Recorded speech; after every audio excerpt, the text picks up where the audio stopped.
Bueno, este programa lo vamos a dedicar hoy a los órganos de dirección de la defensa integral de la nación. Aquí es muy importante, como entrada a este programa, fíjese, el programa anterior lo dirige Ángel Prado, que es el ministro de las comunas, y sin duda alguna la defensa, la base territorial, la base de planificación, ¿verdad?, y ejecución de los planes es la comuna, son los circuitos comunales. ¿Eso está dónde? ¿Verdad? Ustedes lo pueden ver como doctrina, eso está en la ley constituyente, es una ley constituyente, la ley constituyente del Plan de la Patria, que es donde se dice cómo debe elaborarse el Plan de la Patria. Y entonces ahí en ese plan, en esa ley constituyente del Plan de la Patria, ¿qué quiere decir ley constituyente? Que solamente puede ser reformada por una Asamblea Nacional Constituyente. Fíjense la fuerza que tiene eso, ¿no? Entonces la ley constituyente del Plan de la Patria habla del Estado como un sistema. ¿Y qué es un sistema? Esto es muy importante, debemos funcionar como un sistema, ¿verdad? ¿Qué es un sistema? Un sistema es un conjunto de elementos organizados que interactúan entre sí para alcanzar un objetivo programado. Aquí incluso es más importante, y eso es uno de los fundamentos, de los principios de la teoría general del sistema, que es el siguiente, que la propiedad del todo, o sea, del sistema como un todo, es totalmente diferente a las propiedades de las partes, ¿verdad?, del sistema. Es más, voy a explicarme mejor. Un engranaje, un motor tiene diferentes engranajes. De repente yo tengo el mejor engranaje del mundo, o sea, el engranaje hecho con el mejor acero, hecho de la mejor forma. Sus ranuras o sus dientes que tiene el engranaje son milimétricos, son especialistas. Pero resulta ser que no encaja con el otro engranaje. Entonces, si no encaja con el otro, es inservible.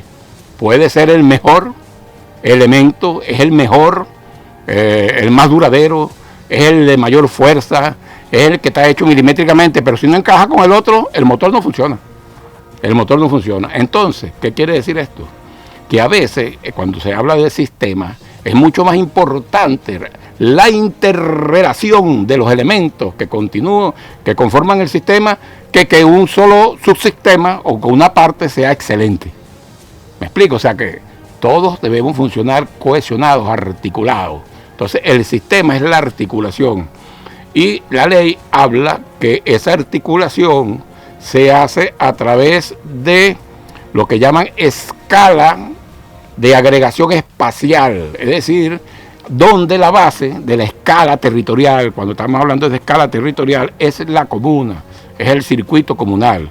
Los circuitos comunales, que son 5.336, o son comunas en construcción. Entonces es muy importante. Entonces aquí viene la primera reflexión de este programa. Si existe una unidad de milicia en cada circuito comunal que se llama la unidad comunal de milicia, tiene que estar articulada con los voceros del Consejo Comunal del respectivo circuito. No puede estar cada quien por separado, porque precisamente los órganos de dirección de la defensa integral es para articular. Vamos a irnos a varios artículos, pues, que ya están plasmados en nuestras leyes, están plasmados en nuestra Constitución, para desarrollar entonces lo que es los órganos de defensa integral, que por cierto, el día viernes fue aprobada una ley de los órganos de dirección de defensa integral en la Asamblea Nacional. O sea que se le ha querido dar, ya vamos a ir a eso, se le ha querido dar la categoría de una ley para darle fuerza a ese órgano integrador. Pero antes de eso, como este programa se trata es de crear conciencia, ¿verdad?, que es el mayor poder después del poder de Dios, la conciencia colectiva de un pueblo. ¿La conciencia en qué? Bueno, la conciencia para saber para qué estamos creando los órganos de defensa, de dirección de la defensa integral, por ejemplo. ¿Para qué son? ¿Para qué sirven? Eso se llama conciencia, saber de a dónde venimos, cómo se han desarrollado, por qué los estamos desarrollando, para qué nos sirven en las comunidades, ¿verdad? Todo eso es conciencia. Y cuando hay una conciencia colectiva, hay un gran poder colectivo. Y es el instrumento más importante, un instrumento unitario. Decía Ho Chi Minh, si hay unidad en las ideas, si todos conocemos la idea y hay unidad en la idea, entonces habrá unidad en la acción. Si no hay unidad en la idea, si no sabemos cuáles son las nuevas tareas, para qué sirven, es muy difícil, habrá unidad en acción. Y si hay unidad ideológica, ¿verdad?, en las ideas principales, y si hay unidad de acción, ¿verdad?, se alcanzará la victoria por muy difícil que se presente ante nuestros ojos, ¿verdad? Si nos presentamos en un bloque unido en la idea y en la acción. Y entonces vamos a escuchar a Chávez hablándonos del poder de la conciencia. Por eso es tan importante incrementar la conciencia popular. Y con la conciencia, dice Víctor Hugo, es la suma de la ciencia. Conciencia, el conocimiento, la sabiduría, es lo que produce conciencia, pues. El que no sabe es como el que no ve. Por eso es tan importante saber, darse cuenta de, conocer. En la medida en que uno sabe y conoce más la realidad, las circunstancias, de dónde venimos y dónde estamos, en la medida en que eso ocurre, pues más conciencia popular habrá, y más fuerza popular habrá, y más poder popular habrá, porque ese es el más grande de los poderes, después del poder de Dios, digo yo, el poder de la conciencia de un pueblo, la conciencia de un colectivo. Ese es el más poderoso instrumento unitario, indestructible unidad alimentada por la conciencia. La unidad alimentada por la conciencia, ¿no? Entonces, el poder popular, lo más fuerte, lo más importante, saber de dónde venimos, darse cuenta de. Y bueno, ahí está, lo primero que tenemos que darnos cuenta es de nuestra responsabilidad histórica, no solamente con la patria de Bolívar. Eso es un compromiso que hereda o que toma cada persona que nace en esta patria, en Venezuela, la patria de Bolívar. O sea, es un compromiso que tenemos al ver florecido entre nosotros en esta patria la inmensa figura del libertador Simón Bolívar, que bueno, que ya es inmensa de por sí sola, pero si a eso le agregamos el por qué insurge Simón Bolívar, que es a favor de toda una resistencia de nuestros pueblos originales y originarios, ¿verdad? Aquellos que fueron las primeras expresiones de la barbarie, de la codicia, se reflejaron en esa pequeña isla que llaman Cubagua, allá que está frente a Margarita, donde fue centro. Ese fue el primer centro, para que ustedes sepan, el primer centro de negociación de los esclavos de toda América, fue esa isla, ¿no? Y ahí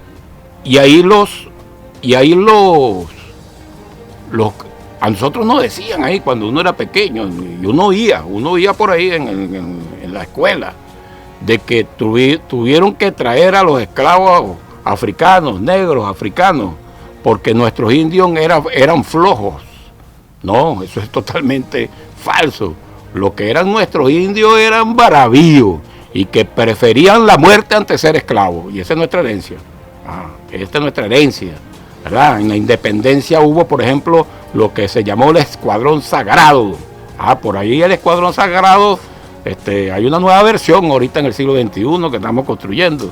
El Escuadrón Sagrado nos decía muerte antes de rendición, muerte antes de esclavitud.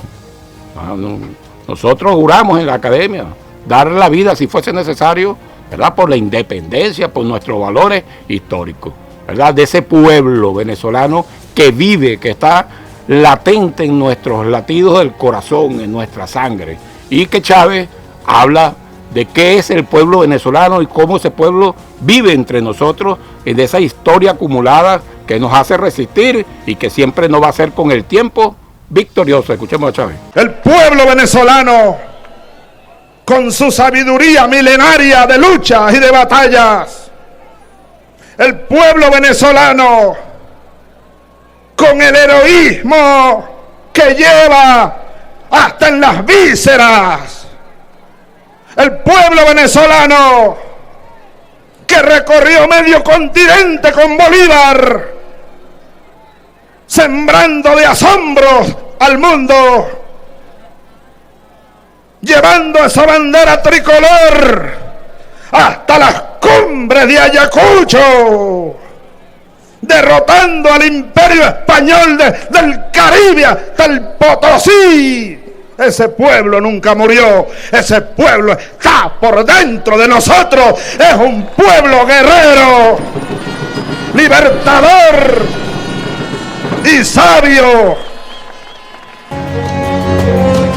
Un pueblo guerrero, libertador y sabio que corre por nuestra sangre, que está en nuestro inconsciente colectivo, que derrotó al imperio más poderoso de la época desde el Caribe hasta el Potosí. Bueno, y nosotros tenemos esa herencia y por eso derrotaremos a cualquier imperio desde el Caribe hasta el Potosí, si se atreven a entrar, a invadir nuestro pueblo.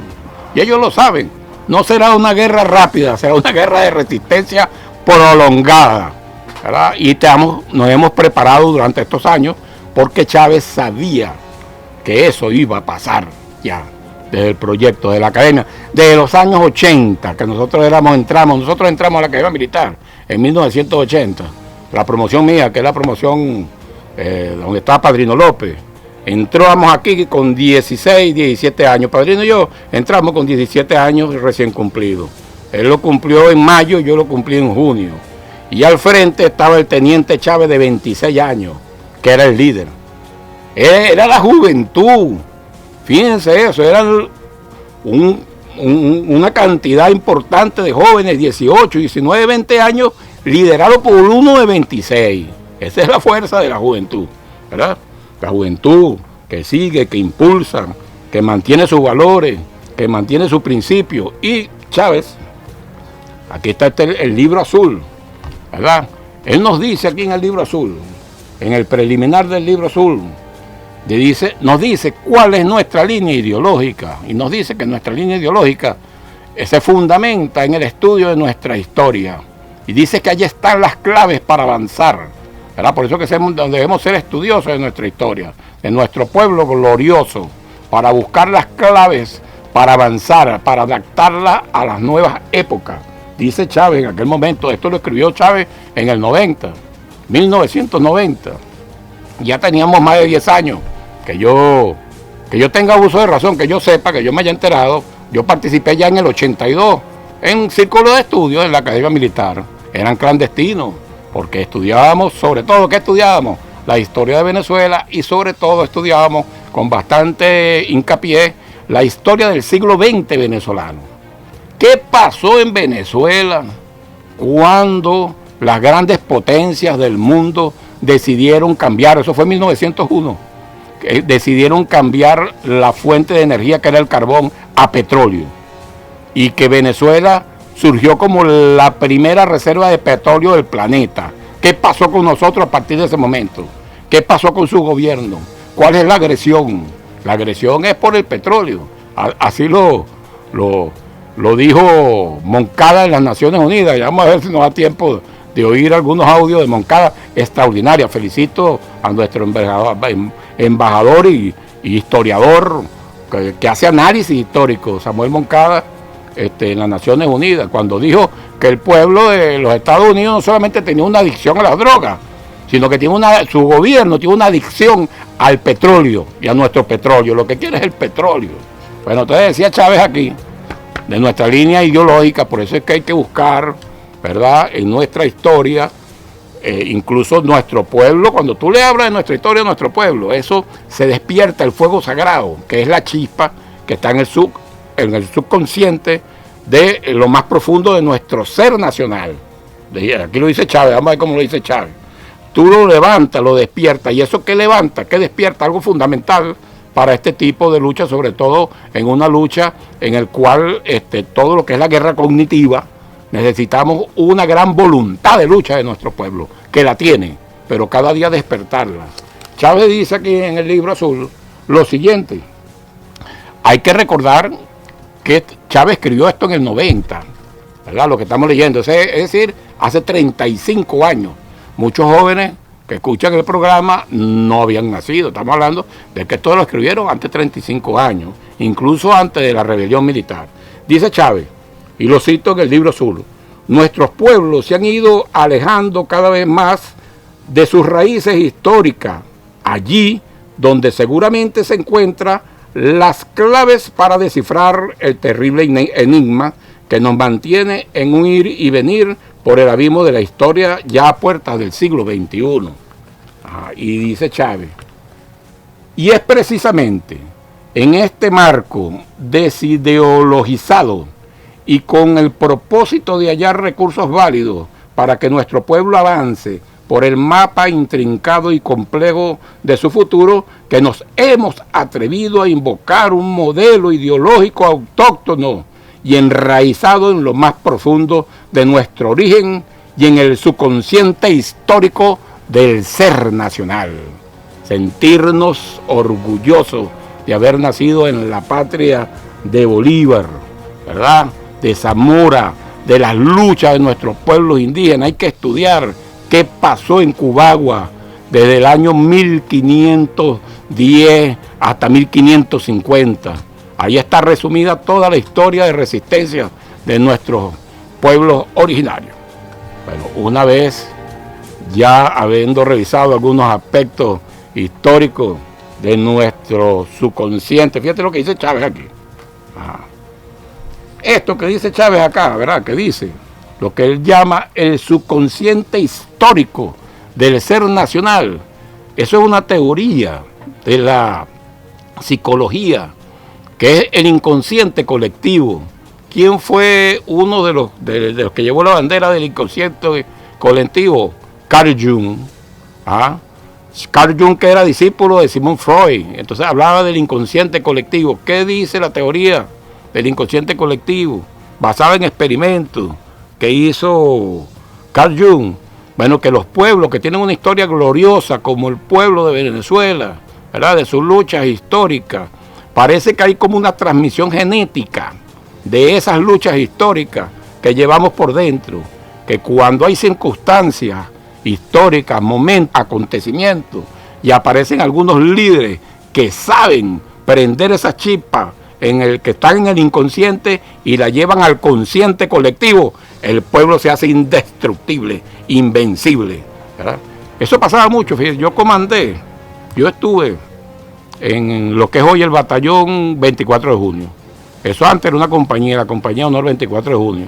Y allá habían unos soldados.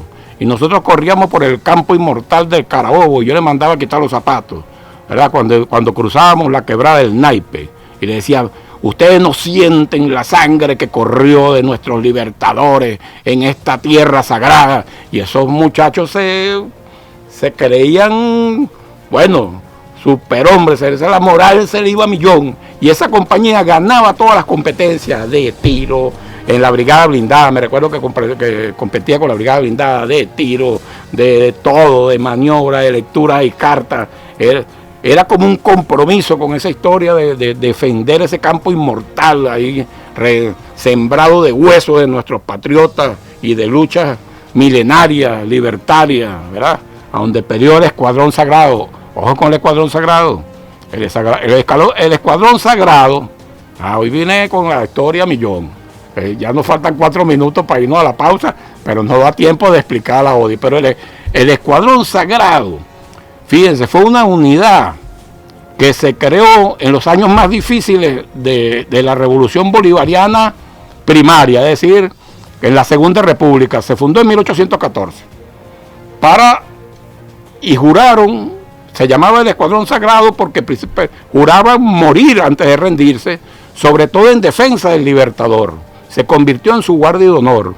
Y además de defender al Libertador Simón Bolívar, guardaban la retirada del Ejército Libertador en los tiempos más difíciles, cuando apareció Boves, ¿verdad?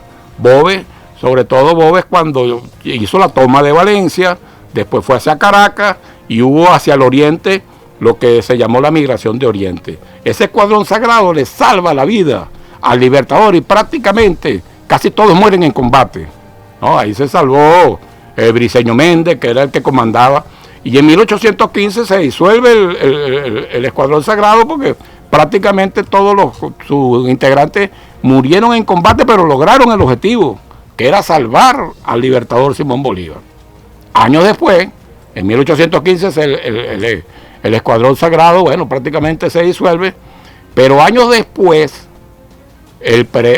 Simón Bolívar, en honor al Escuadrón Sagrado, que siempre lo nombraba en toda su literatura, en sus cartas, siempre lo recordaba como una unidad heroica, él nombra uno de los escuadrones que combaten en la batalla de Carabobo de 1821, es decir, 6 años después, nombra el Escuadrón Sagrado, que en el parte de Carabobo está, y el Escuadrón Sagrado que comandaba el impertérrito coronel Aramendi, que tuvo una actuación muy significativa por él. ¿Por qué? Porque, bueno, llevaba la herencia de aquellos antepasados que dieron la vida por el Libertador, Simón Bolívar, que dieron la vida por la patria.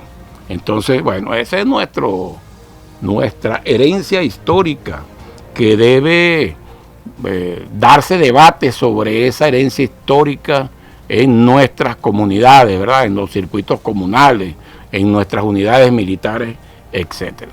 Entonces, fíjense, vamos a hablar hoy de lo que son los órganos de dirección de la defensa integral, que tienen base constitucional y base legal. Antes de irnos al corte, que ya nos falta un minuto, vamos a hablar de las bases constitucionales. ¿A dónde están las bases constitucionales de esa ley que se va a discutir y se está discutiendo en la Asamblea Nacional? En el artículo 322 de la Constitución de la República Bolivariana de Venezuela, que dice que la defensa de Venezuela es responsabilidad de todos los venezolanos, incluso de los extranjeros que estén en ese momento en el territorio venezolano, que cuando la patria sea agredida. Eso lo dice el artículo 322. Y el artículo 326, ¿verdad?, dice que la seguridad de la nación se fundamenta en el principio de corresponsabilidad entre el Estado y el pueblo, y ojo aquí, y que ese principio de corresponsabilidad se ejerce en los ámbitos político, económico, cultural, social, geográfico, ambiental y militar, los 7 ámbitos, porque la guerra en estos tiempos, y hace mucho tiempo, ya Ho Chi Minh hablaba de que la guerra era integral, porque se hacía en lo político, en lo económico, en lo diplomático, en lo cultural, es decir, la guerra cognitiva, la guerra psicológica, bueno, y que entonces tenía que haber una defensa integral. Bueno, seguimos con el tema de hoy, que son los órganos de dirección de la defensa integral, que, como veníamos diciendo, tiene una base constitucional, tiene bases legales en diferentes leyes, y que actualmente, ¿verdad?, el día viernes de la semana pasada se aprobó en primera discusión la ley de los órganos de dirección de la defensa integral de la nación. Entonces decíamos que la base constitucional fundamentalmente están en 2 artículos, el 322 y el 326. ¿Qué dice el 322? Y esto es importante que lo sepamos. Dice ese artículo, parte de ese artículo dice lo siguiente, que la defensa de Venezuela es responsabilidad de los venezolanos y venezolanas, punto y coma, también de las personas naturales y jurídicas, tanto de derecho público como de derecho privado, que se encuentren en el espacio geográfico nacional, es decir, de todo el mundo que esté aquí, o sea, que esté dentro del espacio geográfico nacional, ¿verdad? Personas naturales, personas, ¿verdad?, individuales de carne y hueso, Francisco Ameliá, Gustavo Pulido, Gil Rodríguez, esos son personas naturales. Ahora, personas jurídicas, bueno, son las instituciones, dice de carácter público y privado, es decir, la Asamblea Nacional, el Ministerio de Alimentación, son personas jurídicas de carácter público. Y están entonces las de privada, la empresa tal, están obligados a defender la patria. Artículo 322. El artículo 326 dice que esa defensa, que es corresponsabilidad entre el Estado y el pueblo, no solamente se ejerce en lo militar, que es un cambio dentro de la doctrina militar venezolana. Los militares, ¿verdad?, que cuando nos formaron a nosotros en los años 80, tendemos a pensar de que la defensa de la patria es exclusiva de los militares. Los militares solo no pueden defender a la patria de Bolívar, ¿verdad? Es todo el pueblo en armas, es el concepto. Es decir, que todo habitante, todo venezolano, venezolana, es un combatiente potencial. Ahora, habrá uno que, bueno, que no van a empuñar el arma directamente, pero tienen que colaborar en el esfuerzo de guerra, cocinando, siendo enfermeros, enfermeras, mensajeros, mensajeras. Hay una cantidad de actividades, cuidando a los adultos mayores, cuidando a nuestros niños. Todo eso debe darse dentro de ese espacio geográfico llamado circuito comunal o comuna. Entonces ya hablamos de la base constitucional, el 322 y el 326. Luego está las bases de las leyes. La primera ley, porque tiene relación, aunque no nombra al órgano de dirección de la defensa integral, la primera ley es la Ley Orgánica de Seguridad de la Nación. En la Ley Orgánica de Seguridad de la Nación, en su artículo número 3, define lo que es la defensa integral. Porque si nosotros estamos hablando del órgano de dirección de la defensa integral, tenemos que saber qué es lo que vamos a dirigir. O sea, ¿qué es la defensa integral? Si estamos nombrando un órgano de dirección de la defensa integral, ¿qué es la defensa integral? Yo se lo puedo resumir de esta manera. La defensa integral es ese órgano de dirección de la defensa integral es el que tiene que articular esos ámbitos en el territorio, que habla la Constitución, que habla el 326, es decir, no es lo militar solamente, es el órgano que articula lo político, lo económico, lo cultural, lo social, lo geográfico, lo ambiental y lo militar. Lo militar siempre va a ser una parte de la defensa integral de la nación, mas no es la defensa integral de la nación. La defensa integral de la nación, pero eso es que se llama integral, porque se dan en todos los ámbitos principales, ¿no? Y dice, la Ley Orgánica de Seguridad de la Nación define a la defensa integral de la siguiente manera, y lo voy a leer, porque eso es muy importante que los órganos de dirección de la defensa integral sepan qué es la defensa integral, porque eso es lo que van a dirigir. Entonces, defensa integral es el conjunto de sistemas, métodos, medidas y acciones de defensa, cualquiera que sean su naturaleza e intensidad, que en forma activa formule, coordine y ejecute el Estado con la participación de las instituciones públicas y privadas y las personas naturales y jurídicas, nacionales o extranjeras, con el objeto de salvaguardar la independencia, la libertad, la democracia, la soberanía, la integridad territorial y el desarrollo integral de la nación. Nada más, fin de la cita, nada más y nada menos. O sea, es eso, es la articulación, es el órgano que en las diferentes escalas territoriales, es decir, que empieza desde la comuna, del circuito comunal, es el órgano que dirige y articula como sistema a lo político, a lo económico, a lo cultural, ideológico, a lo geográfico, a lo ambiental y a lo militar. Por lo tanto, en el caso de los circuitos comunales, y así comencé el programa, la unidad, la UCM, Unidad Comunal de Milicia, debe articularse de inmediato con los voceros de los consejos comunales, ¿no? Ya hay un reporte muy significativo de que están trabajando articuladamente, pero existe un número significativo también de que no lo están haciendo.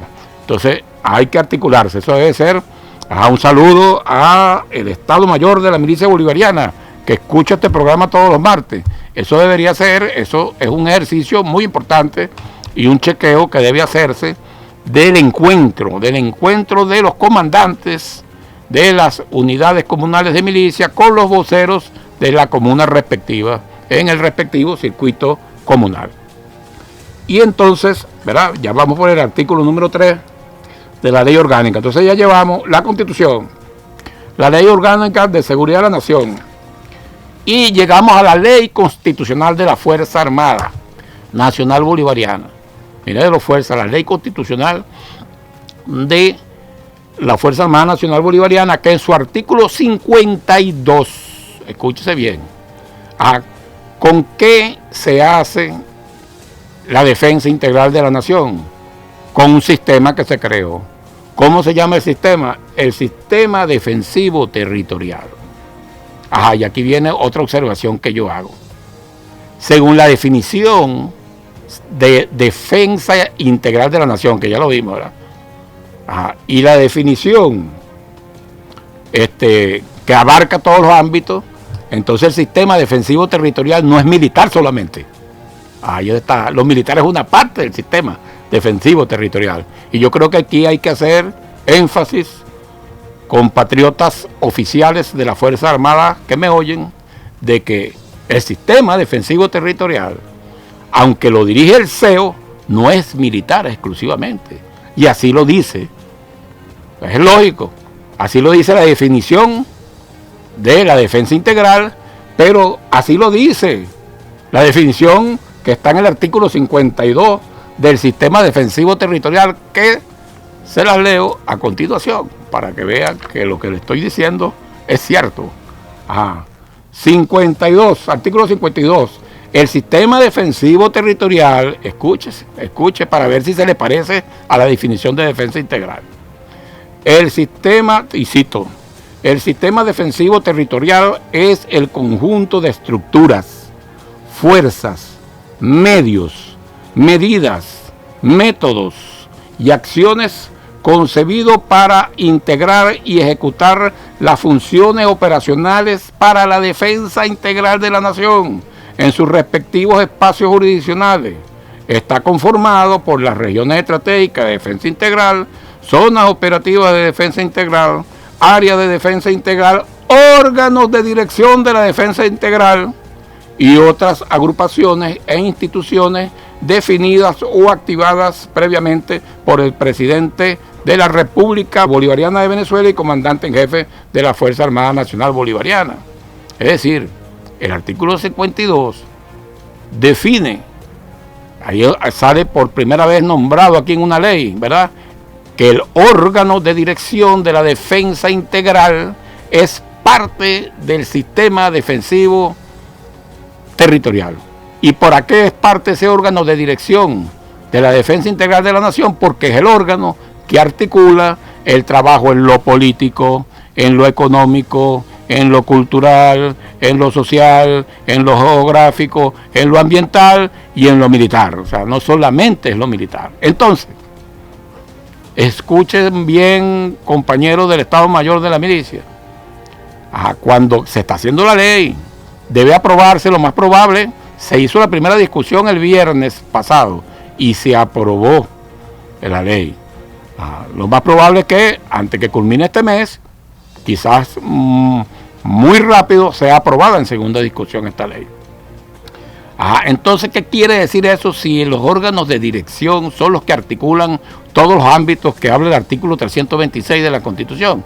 Bueno, lo que quiere decir es que la UCM es parte del órgano de dirección de la defensa integral. No es el órgano de dirección de la defensa integral, es parte, es una parte de él, ¿no? Es una parte de él porque los militares es una parte de los 7 ámbitos, ¿no? Y que esa unidad necesita apoyo en lo político, necesita apoyo en lo económico, necesita quién le va a dar la comida, quién le va a organizar todo lo que es la logística, quién le va a dar los insumos, cómo le llega la munición. Todo eso es una estructura que debe dirigir los órganos ¿verdad?, de dirección de la defensa integral, ¿no? Entonces, bueno, debemos estar claros en eso. Y así, en escala de agregación hacia arriba, ¿verdad? Es decir, que en los órganos de dirección de la defensa integral, como repito, véanlo así, es el órgano articulador de los ámbitos que habla el artículo 326, donde en la escala correspondiente, si es el órgano de dirección de la defensa integral de un circuito comunal o de una comuna, bueno, articula lo político con lo económico, con lo social, con lo cultural, ¿verdad?, con lo geográfico, con lo ambiental y con lo militar. Entonces, si vamos en escala de agregación, ¿qué es la UCM? La UCM, ¿verdad?, es el escalón inmediatamente inferior a la área de defensa integral dentro de la línea de mando de la milicia, ¿verdad?, y del sistema defensivo y de la Fuerza Armada. O sea, la Fuerza Armada en su línea de mando, ¿verdad?, dentro del sistema defensivo territorial tiene al CEO, ¿verdad?, el Comando Estratégico Operacional, las regiones estratégicas de defensa integral, las zonas operativas de defensa integral, las áreas de defensa integral, que ahora son una por municipio, y tiene un escalón inferior que se creó, que es la UCM, la Unidad Comunal de Milicia. Esa es su línea de mando. Pero, además de eso, para mantener nuestra doctrina militar, que es la de pueblo en armas, ¿verdad?, todo el pueblo en armas, más allá incluso que la milicia, más allá de la milicia, es el pueblo defendiendo su territorio en los 7 ámbitos. Existe ese órgano de dirección de la defensa integral con esa tarea, ¿no? Bueno, entonces debe quedar claro. Existe un decreto que está en vigencia, aquellos que quieran estudiarlo, pero ya va a ser una ley, pero hay un decreto que se aprobó. Todo esto que le voy a decir y que le he dicho, ya se aprobó el 8 de enero de este año, del 2025, y es el decreto 5078 que está publicado en la Gaceta Oficial Extraordinaria número 6876, ya le dije, de fecha de 8 de enero del 2025, que ahora va a ser llevado a ley, ¿verdad? Se va a elevar a una ley de la República.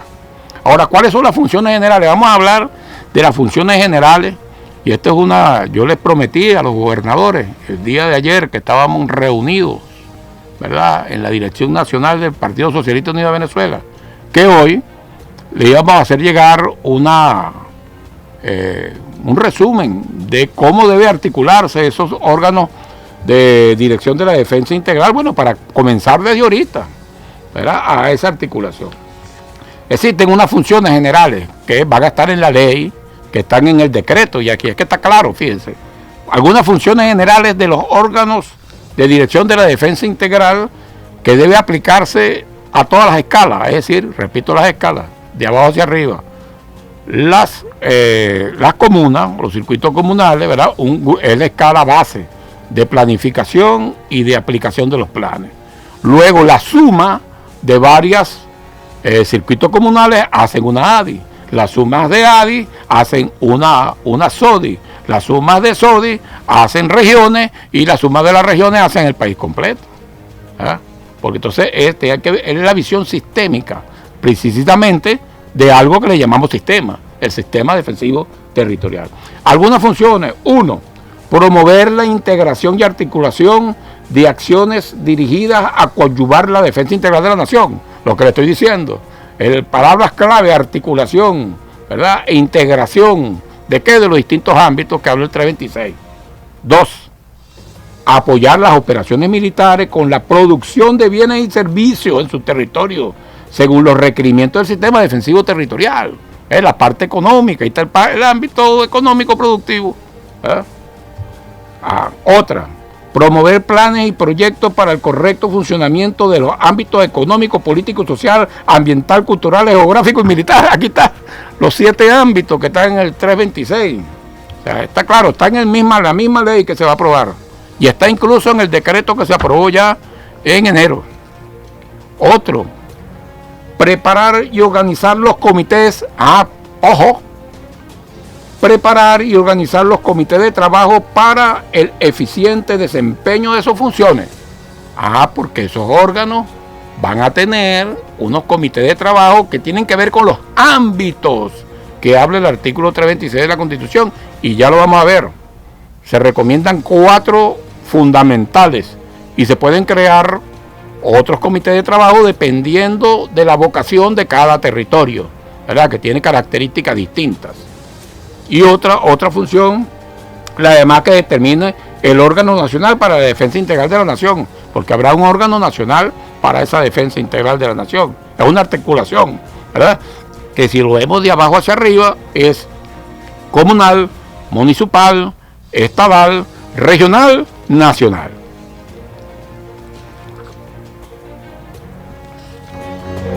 Y bueno, los comités que habla la ley, que propone la ley está en discusión, pero propone 4 fundamentales y ya le vamos a hablar algunas características. Esto es para que vayamos trabajando los ciudadanos alcaldes, alcaldesas, gobernadores, gobernadoras, voceros del poder popular, milicianos en sus diferentes organizaciones. Bueno, existen 4 comités fundamentales. Primero, el Comité Patriótico Bolivariano, así lo propone en la primera discusión.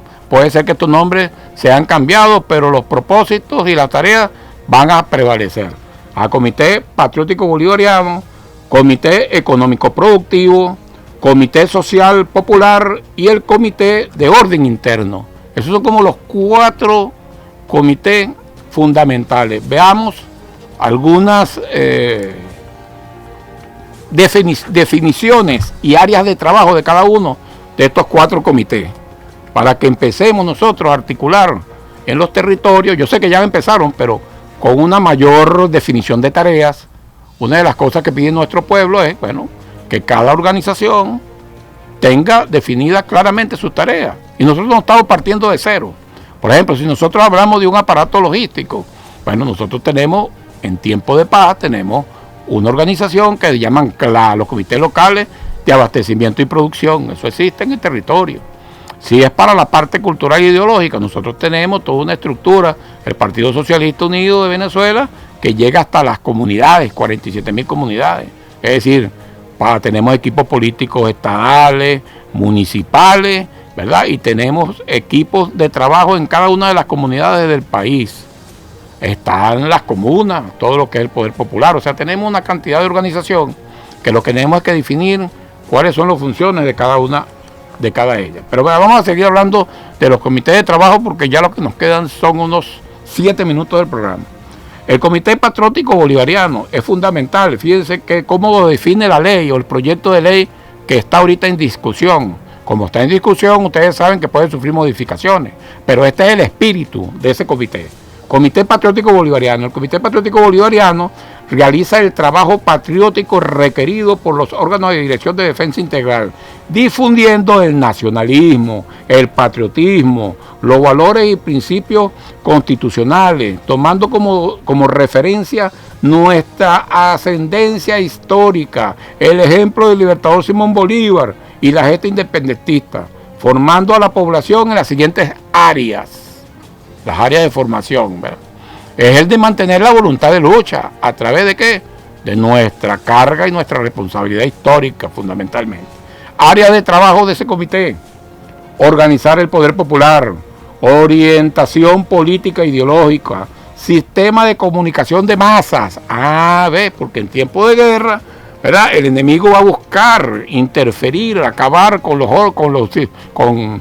las radios, con la televisión, para que no se comuniquen los liderazgos, o que este órgano de dirección no se comunique con las masas, con el pueblo, con la orientación. Entonces, hay que hacer una redefinición de cómo debe funcionar, por ejemplo, la radio, que la radio no le gana a nadie en este sistema de conflicto. Entonces tenemos que potenciar mucho la radio y hacer un esquema de las diferentes frecuencias, ¿verdad? Usar las diferentes, la onda corta, la amplitud modulada, la frecuencia modulada, tienen uso distinto, que no lo voy a decir por acá porque es parte de la planificación y la estrategia. Sistemas y métodos tecnológicos, otros aparatos, otras tecnologías que esté disponible, que no la hayan interferido. Hay que trabajar las redes sociales hasta que no se interfieran. Ahora, a mí me preguntan, ¿quién domina las redes sociales? Vamos a dedicar el próximo programa, Pulido, a la guerra cognitiva, ¿verdad? Porque es una guerra que está permanente, no desde ahorita, de muchos años, pues la guerra cognitiva. Entonces, las redes sociales, ¿verdad? Propaganda y contrapropaganda, que la forma de dirigir toda esta guerra cognitiva, entre otros. Ya nos quedan, 4 minutos. Vamos a hablar del otro comité. Comité de Economía Productiva y Servicios. El Comité Económico Productivo y de Servicios tendrá la responsabilidad de ejecutar las líneas de acción para sostenimiento económico productivo del territorio en relación a las siguientes áreas: producción y transformación de alimentos, servicios esenciales, infraestructura crítica administrativa, industrias básicas, comercio, pequeña y mediana industria, banca y finanzas, ambiente, entre otros. Fíjate, ayer tuvo una intervención en la Dirección Nacional nuestra vicepresidenta Delcy Rodríguez sobre este tema de la economía y la producción. Entonces tenemos que irnos nosotros a la producción de baja escala, es decir, que cada comunidad debe procurar, debe producir sus alimentos básicos, sobre todo en la materia de alimentación, porque bueno, puede ser cercana, menos mal que nosotros hemos avanzado ya en la producción nacional y más del 90% de los alimentos que se consumen en el país son de producción nacional. Ahora tenemos que ver cómo en cada, fíjate, es toda una articulación, cómo se articula en cada comuna todo el tema de alimentación y cómo eso va surgiendo de escala. Entonces vendrá el aparato logístico, lo que se produce en un sitio y tiene excedente, se traslada a otro sitio, y lo que no se produce en ese sitio, verá, se traslada el excedente que se produzca en otro estado hacia ese sitio. O sea, es todo un sistema de articulación que hay que conformar, ¿no? Vamos al tercer comité, no va a alcanzar lo de los comités, el tiempo, ¿verdad? Con la ayuda de Brazón. Hay otro comité, bueno, que es el Comité Social Popular, porque, bueno, la atención social hay que mantenerla, ¿verdad? Dice lo siguiente: tendrá como responsabilidad la vigilancia, supervisión y evaluación sobre los planes y actividades de interés colectivo que en el ámbito territorial se requieren para garantizar los derechos constitucionales de la población y alcanzar los objetivos estratégicos de la nación con relación a las siguientes áreas: derechos sociales, derechos culturales y educativos, derechos económicos, derechos de los pueblos indígenas, derechos ambientales, misiones sociales. Cómo mantener las misiones sociales, la atención y incrementarla. Y está el cuarto comité de trabajo, que es el Comité de Orden Interno, ¿verdad? Que ya su nombre lo dice. Tendrá como responsabilidad desarrollar, promover y mantener mediante medidas y acciones para coadyuvar con el orden público y la seguridad ciudadana dentro del territorio, tales como funcionamiento de los cuadrantes de paz, sistema de inteligencia popular, fusión popular militar policial en las acciones de resistencia activa prolongada y ofensiva permanente, protección civil y sistema de riego, entre otros. Bueno, ahí está una gran tarea, que esta es la forma. Cuando el presidente Nicolás Maduro preguntaba cómo hacemos la transición entre la lucha no armada y la lucha armada, bueno, podemos sacar como conclusión este programa, que es a través de los órganos de dirección de la defensa integral, articulando todos los tipos de organizaciones que tenemos en el territorio nacional y asignándoles tareas adecuadas a la situación de agresión que, bueno, nos plantea el imperio estadounidense. Pero entonces con estas reflexiones, estén pendientes todas y todos de esta materia, de lo que se discuta en la Asamblea Nacional. Puede ser que esa ley se apruebe esta misma semana, ¿verdad? Todo eso lo dicta el tiempo político y la estrategia política. Y bueno, y como dice nuestro compatriota Diosdado cuando despide la reunión de todos los días lunes: pase lo que pase y en cualquier circunstancia nosotros venceremos.